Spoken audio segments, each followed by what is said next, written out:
Hello good morning viewers. வாங்க இன்றைக்கி ME vlogs of Malarvizhi சேனலில் நான் பார்க்க போகிறது உளுத்தங்கஞ்சிங்க. இந்த உளுத்தங்கஞ்சி அவ்வளோ உடம்புக்கு நல்லதுங்க. இது எப்படி இன்றைக்கி செய்ய போகிறோம்னு நம்ம வீடியோவில் பார்க்க போகிறோம் ஃபுல்லாக. இது பெண்களுக்கு, பெண் குழந்தைகளுக்கு ரொம்ப நல்லதுங்க.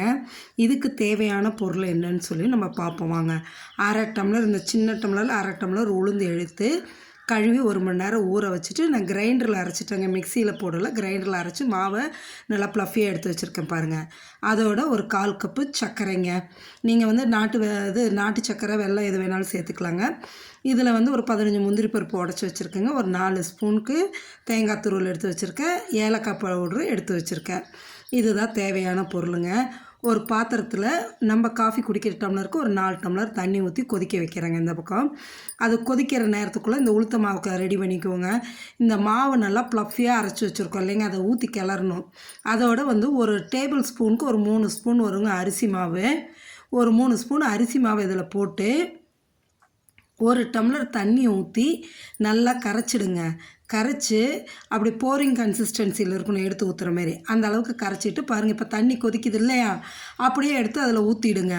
பாருங்கள், இந்த அளவுக்கு கரைச்சிக்கிட்டு எடுத்து ஊற்றிட்டு கிளறுங்க. இந்த உளுத்தங்கஞ்சி வைக்கிறதுக்கு முடிஞ்ச அளவு கிண்ணம் பெருசாகவே வச்சு செய்யுங்க. ஏன்னு கேட்டிங்கன்னா, உளுத்த மாவு ஊற்றி நம்ம கிளறும்போது அது பொங்கி பொங்கி மேலே வருங்க, நல்லா எழுந்து. அப்போ சின்ன பாத்திரமாக வச்சோம்னா நம்மளுக்கு கிளறதுக்கு வெளியே கொட்டும், தேவையில்லாத வேலை அது. அதனால் நீங்கள் பெரிய பாத்திரமாகவே வச்சு கிளறுங்க. இது வரைக்கும் நம்ம வந்து ஃப்ளேமை வந்து ஃபுல்லாக வச்சுக்கலாம், தீயை முழுசாக வச்சு செய்யலாங்க. இதுக்கப்புறம் என்ன பண்ணால் மீடியம் ஃப்ளேமில் வச்சிடணும். மீடியம் ஃப்ளேமில் வச்சுட்டு கைவிடாமல் கிளறுங்க. அடிகனம் உள்ள பாத்திரம்னா கீழே பிடிக்காது, இல்லாட்டி லேசாக கீழே பிடிக்கும். அதனால் கைவிடாமல் கிளறுங்க. அது வெந்துக்கிட்டே இருக்கையில் நம்ம இந்த சைடு என்ன பண்ணிடலான்னா, ஒரு 2 ஸ்பூன் நெய்யை ஊற்றி அந்த முந்திரி பருப்பை போட்டு நல்லா கோல்டன் ப்ரௌன் ஆகிற வரைக்கும் வறுத்துடுங்க. இதோட என்ன பண்ணோம், நல்லா வறுத்து எடுத்துக்கிட்டு இந்த மாவு வந்து கிளற அந்த உளுத்த மாவு சீக்கிரம் வெந்துடும்.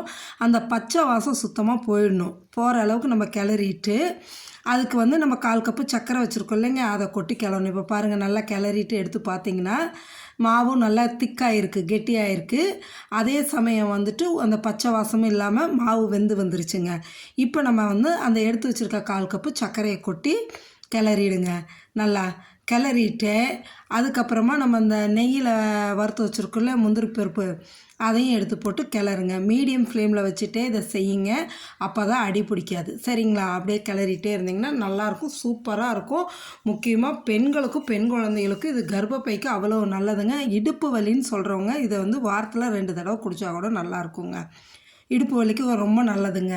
அதுக்காக தான் இதை செஞ்சு குடிக்க சொல்கிறது உளுத்தங்கஞ்சி. சரிங்களா? இப்போ இதையும் நல்லா கிளறிட்டு நம்ம தேங்காய் பூ துருவி வச்சுருக்கோம் இல்லைங்களா, 4 ஸ்பூனு, அதையும் எடுத்து இந்த தேங்காய் பூவையும் இதில் கொட்டிடுங்க. கொட்டி நல்லா கிளறிட்டிங்கன்னு வைங்களேன், நல்லா சூப்பராக வந்துச்சு. நல்லா வாசம் இப்போ கமன்னு நல்லாயிருக்கு இந்த உளுத்தங்கஞ்சியோட வாசம். இதில் ஒரு 1/2 ஸ்பூன் ஏலக்காய் தூளையும் போட்டுருங்க. நான் வந்து ஏலக்காயும் சர்க்கரையும் போட்டு பொடிச்சு வச்சுருக்கேன். அதில் ஒரு 1/2 ஸ்பூன் எடுத்து போட்டுருங்க. போட்டு கிளறிட்டிங்கன்னு வைங்களேன், அவ்வளோ கமன்னு மணக்க இருக்கக்கூடிய உளுத்தங்கஞ்சி ரெடி ஆகிடுச்சுங்க.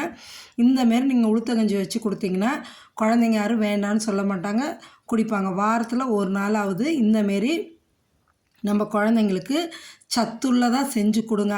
இந்த ஸ்நாக்ஸ் அது இதுன்னு கடையில் போய் வாங்கி சாப்பிட்றதுக்கு இந்தமாரி சத்துள்ளதாக செஞ்சு கொடுக்கும்போது உடம்புக்கு அவ்வளோ நல்லதுங்க.